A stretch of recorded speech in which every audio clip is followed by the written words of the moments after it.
Uniclac.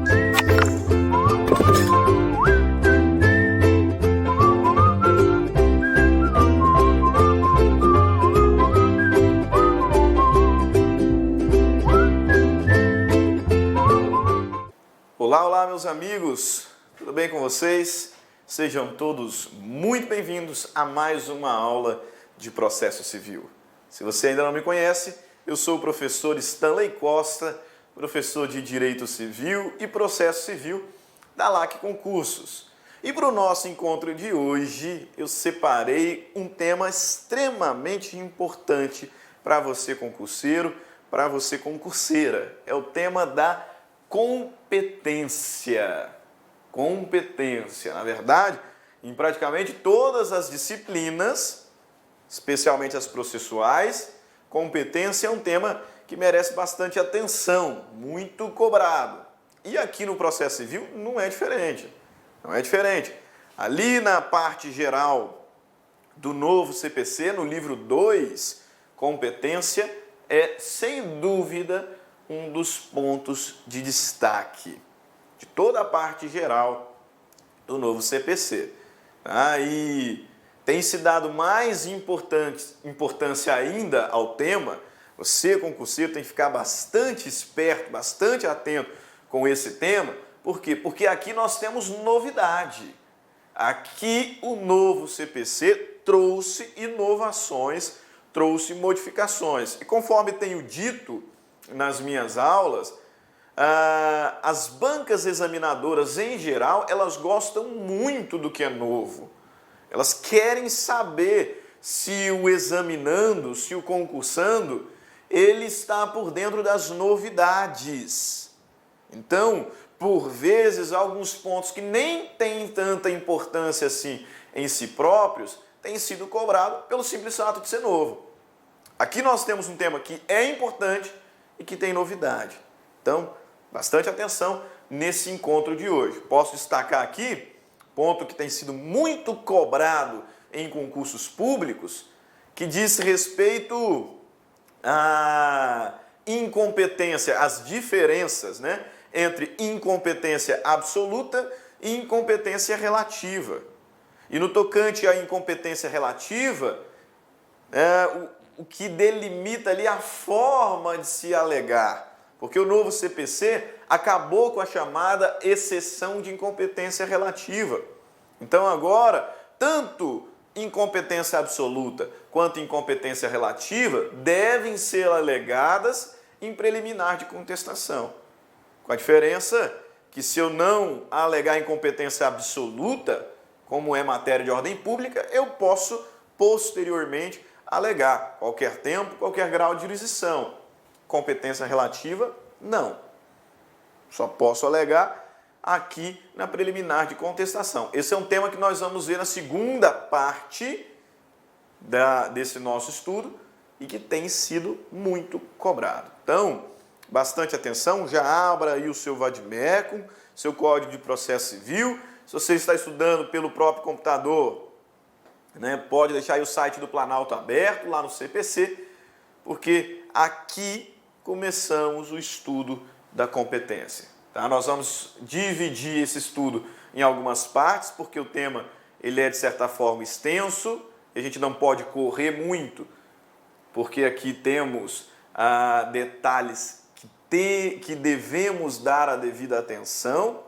Tá? Então, sem pressa, vamos trabalhar a competência. Competência em algumas partes. Nessa primeira parte, nesse nosso primeiro encontro, nós vamos falar sobre conceito de competência, sobre limites da jurisdição nacional, identificando competência concorrente, competência exclusiva do Poder Judiciário brasileiro, e também vamos tratar um tema que é oriundo lá do direito constitucional, mas com a devida vênia, a gente não tem como falar sobre competência sem trabalhá-lo. Qual é? Organização do Poder Judiciário. Então a gente vai ter que trabalhar aqui também esse pontozinho lá do direito constitucional que diz respeito à organização do Poder Judiciário. Belezinha? Sem mais delongas, sem mais atrasos, vamos então ao trabalho. Já pode aí arregaçar as mangas, pegar seu caderno, seu vade-mecum e vamos trabalhar. Começando pelo início, pelo fundamento, pela base que tem que ser bem sólida para suportar a construção do conhecimento específico. Ok? Então, conceito. Conceito de competência. Mas espera só um pouquinho. Não tem como atropelar aí os bois, né? Colocar os bois, a carroça na frente dos bois. Não tem como. Vamos com calma. Para falar sobre competência, eu tenho primeiro que saber o que é jurisdição. Jurisdição. Ok? E para trabalharmos jurisdição, né, o tema jurisdição e remete à ideia de elementos fundamentais do processo. Então, escreva aí no seu caderno quais são os elementos fundamentais do processo.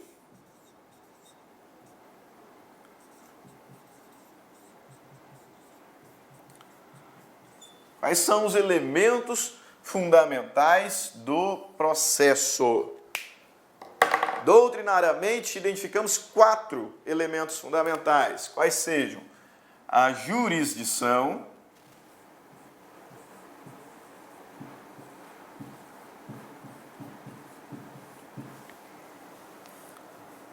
segundo, a ação,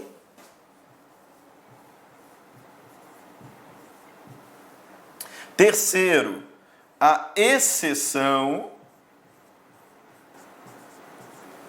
ok? Quando eu penso em jurisdição, esse termo me transmite a ideia de participação do Estado. Por quê? Porque nós sabemos, também com o estudo lá do direito constitucional, que o Estado de Direito, ele tem algumas funções essenciais, né? Função administrativa, que é exercida lá pelo Poder Executivo, função legislativa e a função jurisdicional. Portanto, jurisdição é um dos poderes essenciais atribuídos ao Estado. Se eu estou falando de processo, jurisdição me transmite, portanto, a ideia de participação do Estado como ente julgador, como pacificador, como o solucionador do conflito de interesses. E aí, ação, no seu sentido amplo, como direito de acessar ao judiciário, que deve ser universalmente garantido, como regra, estará diretamente relacionado à pessoa do autor do processo, né?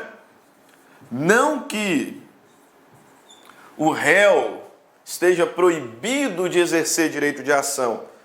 Ele pode até exercer. Ele faz isso por meio do que analisaremos adiante, chamado de reconvenção. Mas geralmente, regra geral, a ação, o direito de ação lato sensu, ele é exercido pelo autor. Pelo autor. Porque o réu, ele na verdade, ele está ali prioristicamente para se defender. Então, réu, ele está relacionado com o que nós chamamos de direito de exceção, direito de defesa. Tenho 3 sujeitos: o Estado juiz, autor e réu. O Estado exercendo o poder jurisdicional, o autor exercendo seu direito de ação, o réu exercendo seu direito de exceção. Preciso de algo para vincular esses 3 sujeitos. Esse algo é o processo. Processo aqui considerado como um instrumento. Como um instrumento de jurisdição. Perfeito? É o que vai vincular cada um desses sujeitos e será um instrumento utilizado por cada qual para exercer o seu direito ali, para exercer o seu poder dentro da relação processual. Beleza? Por que eu fiz essa regressão no estudo da teoria geral do processo? Porque competência está muito vinculado, está paralelamente atrelado à ideia de jurisdição. Tanto que eu canso de ver pessoas que até confundem os termos, né? Talvez por conta de filmes, de novelas, tem quem ache, tem quem pense que jurisdição significa limites do poder de atuação de alguma autoridade. Por quê? Porque pega lá um filme de Hollywood, onde o sujeito, né, a polícia está lá acelerando, e aí o bandido passou de determinado ponto, e ele fala assim, eu não posso fazer mais nada, por quê? Porque está fora da minha jurisdição. Está fora da minha jurisdição. E aí tem gente que acha que jurisdição é limite. Limite do poder que a determinada autoridade pode exercer. Não é verdade. Não é verdade. Jurisdição é um poder-dever do Estado de dizer o direito e impor o direito, no caso concreto, com a finalidade de solucionar conflito de interesses. Isso é jurisdição. Jurisdição é o poder-dever do Estado de dizer e impor o direito, no caso concreto, a fim de solucionar conflito. É a função, portanto, pacificadora do Estado. E onde que surge competência nesse meio todo? Quando eu penso que esse poder aqui jurisdicional, ele não pode ser irrestrito. Ele tem que ser limitado. Até para que nós não atingíssemos aí uma situação de tirania por parte do Estado. Imagina se um juiz pudesse julgar qualquer demanda em qualquer lugar do país. Nós teríamos um problema sério aí de desorganização estatal e também comprometeríamos em muito a qualidade das decisões que seriam tomadas pelo Poder Judiciário. Então, é positivo que se organize o exercício desse poder jurisdicional, é positivo que se limite esse poder jurisdicional a fim de resguardar mais segurança jurídica. E aí que entra a competência. Jurisdição é o poder-dever do Estado de pacificar conflitos. Competência é o que limita o exercício desse poder. É o que vai dizer quais demandas que podem ser julgadas por determinado magistrado. Qual é a localidade, a geografia de atuação de determinado órgão jurisdicional. Por isso que são temas que andam lado a lado, mas não se confundem. Não tem como eu falar de competência sem falar de jurisdição. Mas eles não se confundem. Jurisdição é o poder-dever do Estado de dizer e impor o direito no caso concreto, a fim de solucionar conflitos. É, portanto, a função pacificadora do Estado. Competência é o que vai limitar esse poder. Ok? Mas toma cuidado. Limitar esse poder não significa diminuir a jurisdição. Dizer que determinado juiz tem mais jurisdição, menos jurisdição. Bastante atenção. Por quê? Porque a jurisdição, ela é una. Bastante atenção quanto a esse detalhe. A jurisdição, ela se caracteriza por ser una. E indivisível, infracionável. E indivisível. Una e indivisível. Dessa forma, não tem como eu falar que determinado órgão tem mais ou menos jurisdição. O que a competência faz é limitar o exercício da jurisdição para fins de segurança jurídica e organização. Mas nunca posso dizer que um tem mais jurisdição do que outro. Por quê? Porque ela é una, ela é indivisível. E o que demonstra essa conclusão objetiva é justamente o artigo 16 do CPC. Porque veja bem o que o legislador diz aqui. A jurisdição civil é exercida pelos juízes e pelos tribunais em todo o território nacional. Em todo o território nacional, conforme disposições desse código. Então eu não tenho várias jurisdições, eu tenho uma jurisdição só. E essa jurisdição, ela é exercida sobre todo o território nacional. Por uma questão de organização, é que nós temos as regras de competência para limitar a atuação de determinado órgão jurisdicional. Ok? Captaram a mensagem?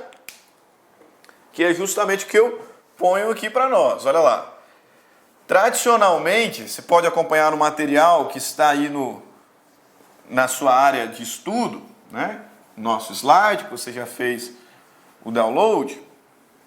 Eu posto aqui nesse terceiro slide. Tradicionalmente, entende-se competência como sendo a medida da jurisdição. Esse aqui é um conceito bastante clássico. É a medida da jurisdição. Esse é um conceito clássico, só que muito criticado. Por quê? Não tem como eu ter mais, menos jurisdição. Não tem como eu ter mais ou menos jurisdição. A jurisdição é una, ela é indivisível. Então esse é um conceito clássico, mas para muitos doutrinadores já não tão adequado. Porque, na verdade, competência não está relacionado com quantidade, com medida, e sim com limite. Limite. Ok? Jurisdição, nós já dissemos, é o poder-dever do Estado de dizer e impor o direito ao caso concreto. Esse poder não pode ser realizado de forma ilimitada, desregrada. Para isso é que servem as regras de competência, para estabelecer os limites de atuação de cada órgão jurisdicional. Aí veja bem, se um juiz daqui do Mato Grosso não tem competência territorial para julgar uma demanda lá no Rio Grande do Sul, vamos imaginar um absurdo. Ele vai lá no Rio Grande do Sul e julga uma demanda. Posso dizer que ele não tinha jurisdição para trabalhar lá? Não posso. Não posso. A atividade jurisdicional ela foi exercida. Só que ela será considerada inválida. Por quê? Porque estava fora dos limites de competência daquele julgador. Beleza? Por isso que eu chamo a atenção aqui. Ó. Atenção, o ato do juiz sempre será investido de jurisdição. Isso porque a jurisdição não pode ser fracionada. Ela é una e indivisível. O que acontece é que se eu ultrapassar os limites previstos na lei, este ato poderá ser invalidado. Poderá ser invalidado. Ela existe, todavia, inválida. Por quê? Porque está viciada. E esse vício pode ser em 2 graus. É onde vai surgir a ideia de incompetência absoluta e relativa. Ok? Beleza? O tema é tão importante, pessoal, tão importante. Peço até licença para vocês, mas o tema é tão importante que fiz questão de trazer para nós aqui alguns conceitos de 2 doutrinadores muito famosos, nomes relevantíssimos dentro do atual processo civil, né, e que deram devida atenção, devido destaque ao conceito de jurisdição. Então, peço até licença para vocês, só que é muito bom para a nossa aprendizagem essa fundamentação. Okay? Veja lá o que o Eupídio Donizete nos diz. Por questões organizacionais relativas à divisão do trabalho, o legislador, levando em conta diversos critérios, distribuiu o exercício da função jurisdicional estatal entre vários órgãos. A essa limitação da atuação de cada órgão jurisdicional, foro, vara ou tribunal, dá-se o nome de competência. Okay? Então, competência relacionada aí com a ideia de limite à jurisdição. E o Daniel Assunção também. A competência é justamente a limitação do exercício legítimo da jurisdição. O juiz incompetente estará, portanto, exercendo de forma ilegítima a sua jurisdição. Ele tem jurisdição. Só que se ele não tem competência para o caso concreto, o ato dele está viciado.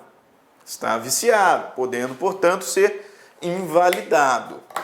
Ok? Então, conceitos importantes é de extrema relevância que você conheça os termos que a gente utiliza. Então, agora você sabe, jurisdição é o poder dever do Estado de dizer o direito e impor o direito, no caso concreto, para solucionar conflitos.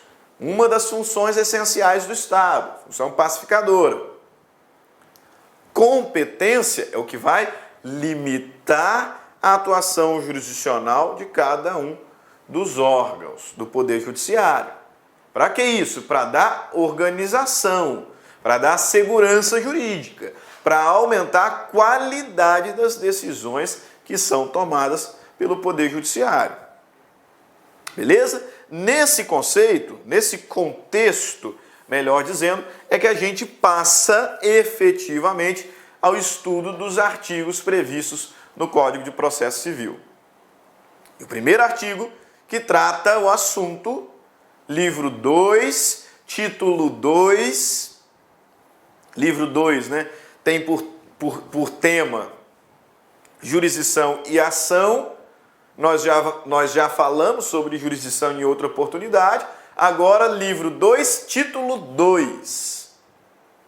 Limites da jurisdição nacional. Tá? Ok? Beleza? Limites da jurisdição nacional. Previsão do artigo 21 e seguintes. Livro 2, título 2 do novo CPC. Limites da jurisdição nacional. Aqui nós já temos uma inovação no próprio título, porque no antigo CPC falávamos em competência internacional. Essa que era a expressão utilizada, da competência internacional. Mas aí os doutrinadores, né, em toda a sua sapiência, todo o seu conhecimento, entendiam que era equivocado, era atécnico falar em competência internacional. Porque uma lei pátria não pode dispor regras de competência internacional de um outro país, né? Dispor regras sobre a jurisdição de um outro país, não tem como, não faz lógica. Então, na verdade, nós não estávamos falando sobre a competência internacional, mas sim sobre os limites da nossa jurisdição. Ok? Por isso que houve essa adequação terminológica, limites da jurisdição nacional. E nesse contexto é que surgirão os dois temas: competência concorrente do Judiciário brasileiro, competência exclusiva do Judiciário brasileiro. Então, no seu organograma você já pode deixar anotado, né? Limites da jurisdição nacional. O que eu quero saber? Até onde o Poder Judiciário brasileiro pode atuar, pode trabalhar. E aí, quando eu penso em limites da jurisdição nacional, isso me remete à ideia de competência concorrente ou competência exclusiva. Olha só o que o Marcos Vinícius Rios Gonçalves nos traz sobre esse tema. Marcos Vinícius Rios Gonçalves, também um ótimo doutrinador da atualidade. Diz lá: há questões que não convém que sejam julgadas aqui, porque não tem relação conosco, ou porque, mesmo se o julgamento aqui se procedesse, não haveria como impor o cumprimento da decisão. A jurisdição brasileira encontrará óbice na soberania de outros países. O Brasil não pode usar meios de coerção para impor o cumprimento de suas decisões fora do território nacional. É disso que nós estamos falando. Nós já até vimos lá no artigo 16, a jurisdição ela é exercida sobre todo o território nacional. Então parece muito óbvio que o Poder Judiciário brasileiro só poderia deliberar questões dentro, julgar demandas dentro do território pátrio. Tem demandas, tem assuntos, tem causas que não tem razão nenhuma para o Poder Judiciário brasileiro julgar. Porque está relacionado a um outro país, a um outro Estado de direito. E aí é uma questão de soberania nacional. Da mesma forma que, a priori, um outro país não poderia julgar uma demanda, uma causa que tem relação com o Poder Judiciário brasileiro, com o Estado brasileiro. Por quê? Para uma questão de soberania estatal. Só que tome cuidado, porque, mais uma vez, ao trabalharmos os limites da jurisdição nacional, eu tenho que enxergar que as causas, as demandas, as ações possíveis, elas são divididas em dois blocos. Aquelas causas de competência concorrente e as causas de competência exclusiva. Competência concorrente, competência exclusiva. O que significa competência concorrente, professor? Veja bem, se eu estou falando de competência concorrente, estou tratando de uma causa que pode ser julgada pelo Poder Judiciário brasileiro. Mas ela também pode ser julgada pelo Poder Judiciário de um outro país. Por quê? Porque a competência para o conhecimento, apreciação e julgamento dessa demanda é concorrente. Pode ser julgada aqui no Brasil, pelo nosso Poder Judiciário, mas também pode ser julgada em outro país. E mais do que isso, pode ser julgada em outro país e produzir efeitos e ser executada aqui. Com um detalhe, evidente. A Inglaterra, o Poder Judiciário da Inglaterra tomou decisão de uma causa. Vai executar aqui no Brasil de qualquer forma? Não é assim. Quando eu falo em competência concorrente, estou tratando de causas, de assuntos que podem ser julgados tanto aqui no Brasil quanto fora do Brasil, e se julgados fora do Brasil, podem produzir efeitos aqui. Mas para isso, a decisão estrangeira terá que ser homologada, porque é o Poder Judiciário brasileiro que vai executar essa decisão aqui. Não vai entrar nenhum Poder Judiciário de outro país e começar a executar decisões aqui. Soberania nacional. Soberania nacional. O assunto pode até ser julgado lá fora. Para ser executado aqui, tem que ser homologada a decisão estrangeira e o nosso Poder Judiciário é que executará a decisão. Ok? Então, competência concorrente refere-se àquelas demandas que podem ser propostas, conhecidas e julgadas no Brasil, mas se forem julgadas em algum Estado estrangeiro, poderá produzir efeitos aqui, a decisão. Só que essa decisão terá necessariamente que ser homologada pelo Superior Tribunal de Justiça. Em suma, demandas que podem ser julgadas tanto pelo Poder Judiciário brasileiro quanto pelo Poder Judiciário de algum outro país. Quais são essas causas? Quais são essas causas? Vamos lá identificar? Separei para nós aqui, tentando ser o mais didático possível, dado a relevância do tema, alguns quadros. Competência concorrente. O que pode ser julgado pelo Brasil, né, pelo Poder Judiciário brasileiro, mas se for julgado fora, pode produzir efeito aqui por meio de uma ação de homologação de decisão estrangeira. Que pode? Artigo 21 do CPC novo, tá? CPC 73, esse artigo correspondia lá no artigo 88, né? Artigo 88 era o correspondente. Novo CPC, artigo 21, diz-nos assim: compete à autoridade judiciária brasileira processar e julgar as ações em que... Está falando, compete à autoridade judiciária brasileira processar e julgar ações em que... Não falou que compete exclusivamente ao Poder Judiciário brasileiro. Falou que compete ao Poder Judiciário brasileiro julgar isso aqui.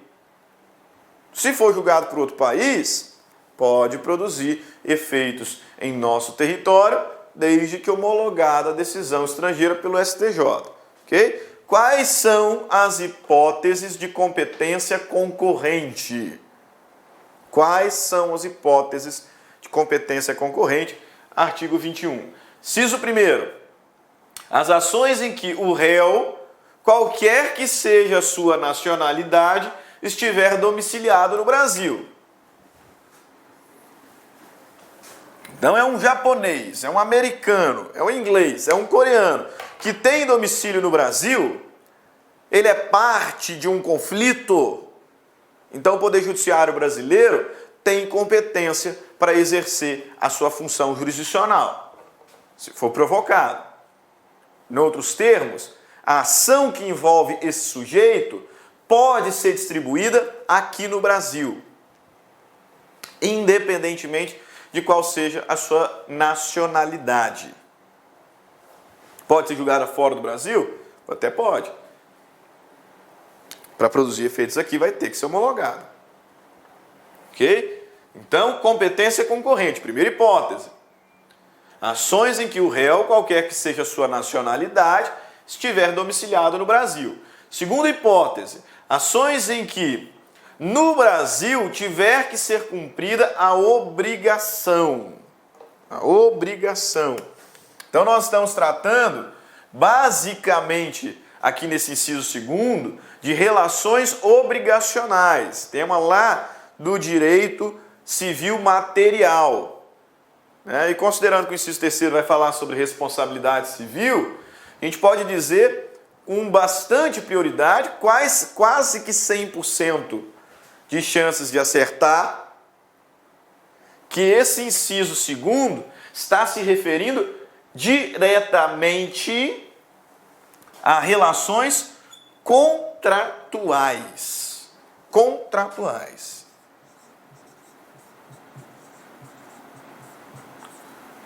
Portanto, um contrato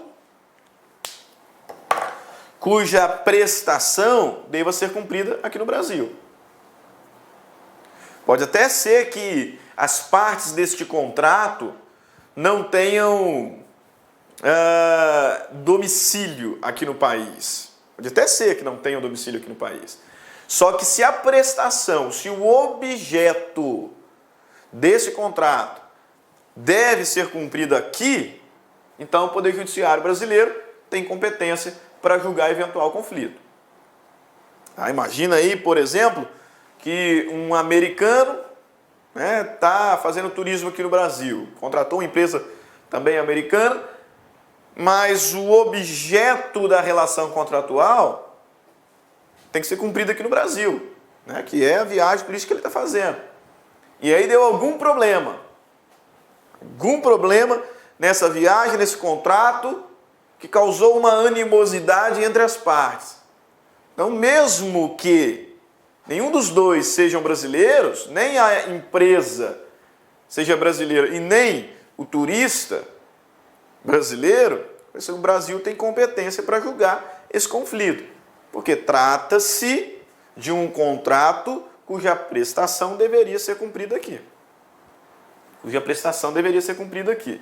E aí, nesse contexto, a gente precisa ficar bastante atento, com normas paralelas que que reforçam determinada tese.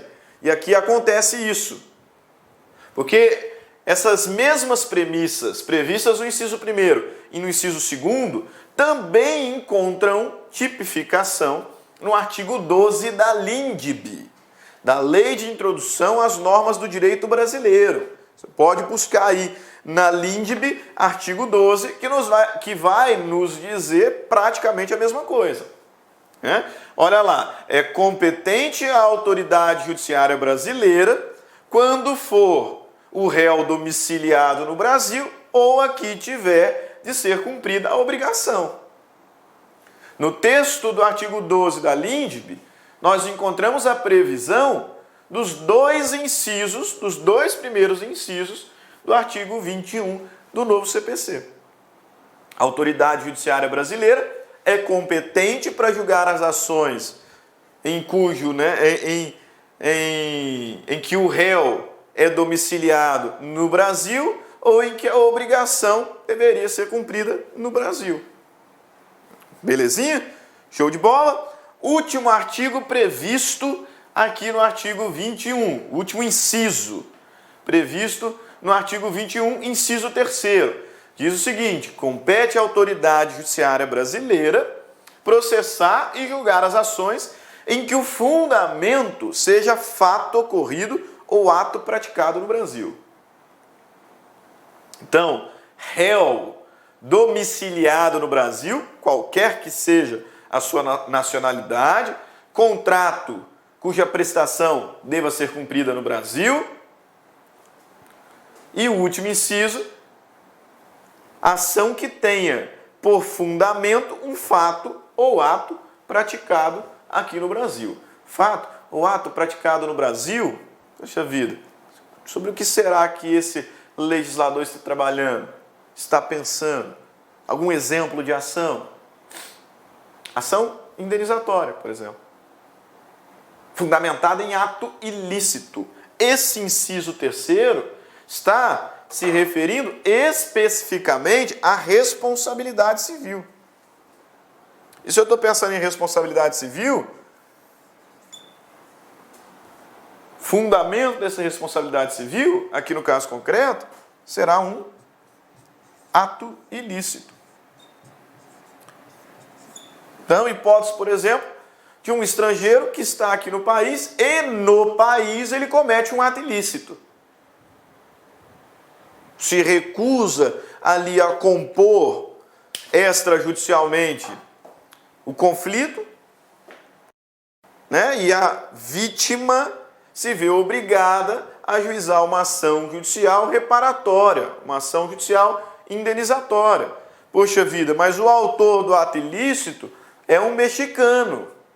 Mas o ato ilícito foi cometido no Brasil, então o judiciário brasileiro tem competência para julgar a demanda. Né? Lembra daquele nadador que veio aqui para o Brasil, né, e quebrou lá, se eu não me engano, né, umas coisas no posto de gasolina, etc. Independente do que ele cometeu do ponto de vista criminal, no direito civil, ele cometeu um ato ilícito, ação, dano e nexo causal.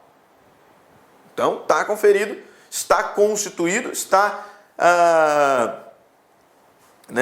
causado, está constituído o que a gente chama de ato ilícito, ação, dano e nexo causal.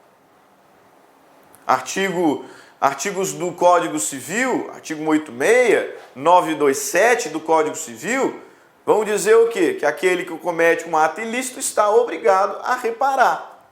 Artigo 186 me traz o conceito de ato ilícito, aquele que causar dano a outro, e ainda que exclusivamente moral, comete ato ilícito, e o 927 do Código Civil tipifica que quem comete um ato ilícito está obrigado a reparar.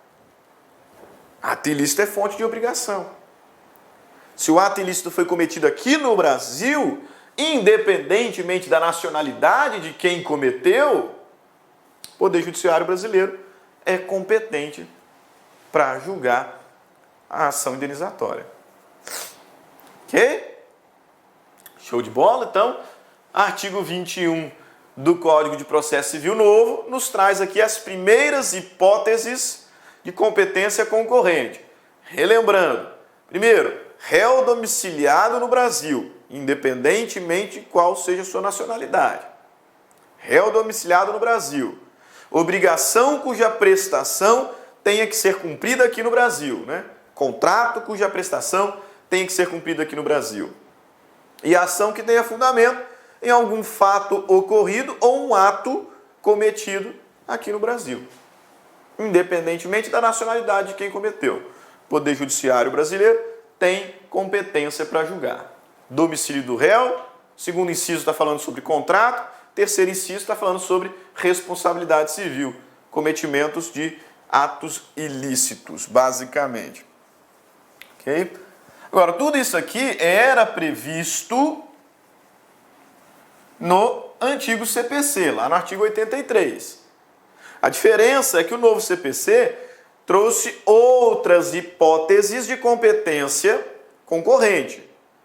Por isso que nós podemos até dizer que esse artigo 21 nos indica as situações genéricas, as hipóteses gerais de competência concorrente. Não estou falando de nada específico, não. Estou falando de regras gerais. Ele é domiciliado no Brasil, então o Brasil tem competência. A obrigação devia ser cumprida no Brasil, então o Poder Judiciário brasileiro tem competência. O ato ilícito foi cometido no Brasil, então o Poder Judiciário brasileiro tem competência. Regras gerais. A novidade do CPC 15 é que no artigo 22 ele nos trouxe algumas hipóteses específicas de competência concorrente.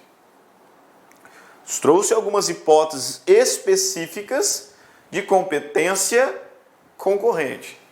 Quais são essas hipóteses? O que nos diz o artigo 22 do Código de Processo Civil, sem correspondência no CPC 73? Diz lá o seguinte: compete ainda à autoridade judiciária brasileira processar e julgar as ações. Inciso primeiro, ações de alimentos. Veja que ele está falando especificamente de uma ação. O 21 nos trouxe regras gerais, hipóteses genéricas. O 22 nos traz causas específicas de competência concorrente. E a primeira delas é ação de alimento. Compete ainda à autoridade judiciária brasileira processar e julgar as ações de alimentos quando o credor tiver domicílio ou residência no Brasil. Então, imagina o seguinte, né, que é uma mulher, né, que foi passar férias na Disney, conheceu um italiano, engravidou, o italiano até reconheceu, vamos facilitar um pouco o caso, né? O italiano reconheceu a paternidade, show de bola, e ela voltou para o Brasil. Só que essa criança nunca recebeu alimentos. Ela tem direito a alimentos? Tem. Poxa vida, mas o filho foi feito nos Estados Unidos por um italiano. E a criança mora com a mãe no Brasil. Aonde é que eu vou ajuizar essa ação de alimentos? Posso ajuizar no Brasil. Posso ajuizar no Brasil. Por quê? Porque o credor é o menor. E o credor é domiciliado no Brasil. Então o Poder Judiciário brasileiro é competente. Quando o réu mantiver vínculos no Brasil, tais como posse ou propriedade de bens. Ou seja, ninguém mora no Brasil, nem credor e nem devedor. Mas o devedor tem relações, tem vínculos patrimoniais aqui, tais como direito de posse e direito real de propriedade, rendimento de renda ou benefícios econômicos outros. Então, essa ação de alimentos pode ser proposta aqui. Ninguém mora no Brasil, nem o credor e nem o devedor. Só que o devedor, o réu, tem relações patrimoniais no Brasil, tais como posse, propriedade, recebimento de renda, benefícios econômicos. Então, o Poder Judiciário brasileiro tem competência para julgar a demanda. Situação específica de uma ação de alimentos. 2. Compete ainda à autoridade judiciária brasileira processar e julgar as ações Inciso segundo, decorrentes de relação de consumo. Isso significa que o inciso segundo do 21, que estava falando sobre contratos, né, ele é um inciso genérico, inciso segundo do artigo 21, estava falando de qualquer contrato. Mas para ainda dar mais ênfase a essa hipótese, o legislador fez questão de aqui no artigo 22 dizer que compete à autoridade judiciária brasileira processar e julgar as ações que envolvam contratos de natureza consumerista, relação de consumo, fornecedor-consumidor. Então, ações decorrentes de relação de consumo. Quando? Quando o consumidor tiver domicílio ou residência no Brasil. Imagina que um brasileiro comprou um pacote de turismo numa agência egípcia. Por exemplo, tomou um calote feio, terrível. Vai ajuizar agora uma ação contra aquela agência. Tem relação de consumo? Tem. Esse consumidor tem domicílio no Brasil? Tem. Então, a autoridade judiciária brasileira é competente para julgar a demanda. Ok? Captou? Tua mensagem? Lá no inciso 21, o réu teria que ter domicílio aqui.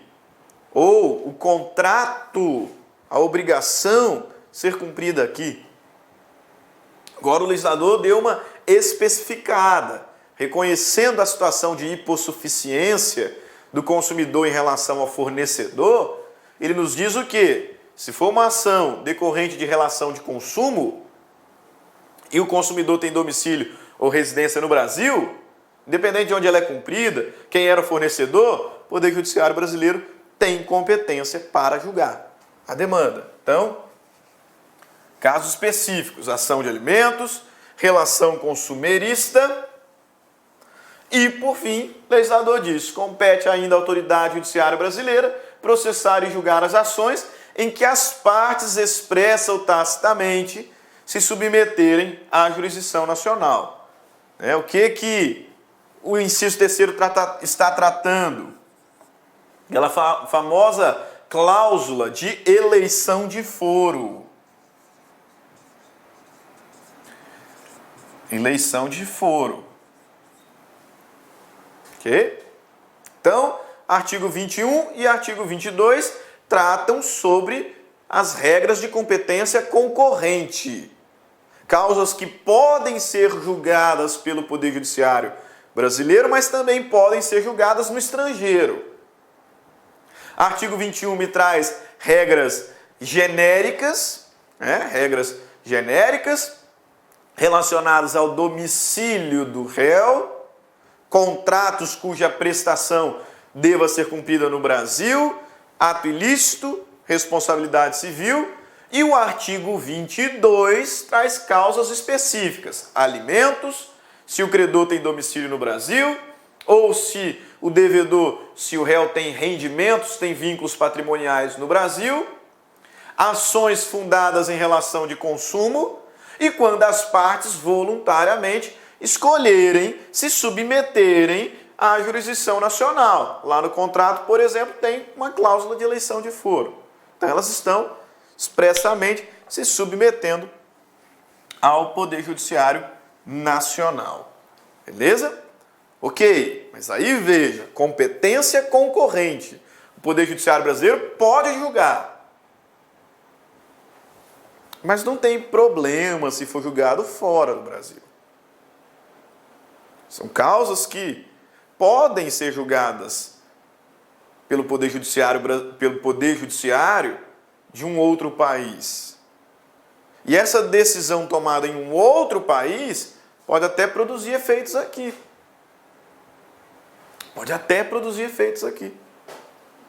Só que para produzir efeitos aqui, veja bem, chegamos ao pulo do gato, ao detalhe de maior destaque nesse primeiro ponto.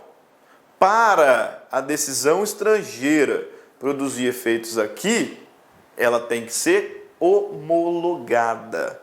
ela tem que ser homologada pelo Poder Judiciário pátrio, pelo Poder Judiciário brasileiro. Ok? Então, quando falamos de competência concorrente, estou diante de demandas que podem ser conhecidas, apreciadas e julgadas pelo Poder Judiciário brasileiro. Podem. Por quê? Não tem problema se for julgada fora do Brasil. E essa decisão tomada fora do Brasil pode até produzir efeitos aqui. Deve, para tanto, ser homologada. Então a gente dá uma adiantada na matéria, no Código de Processo Civil, porque a gente tem que falar um pouquinho sobre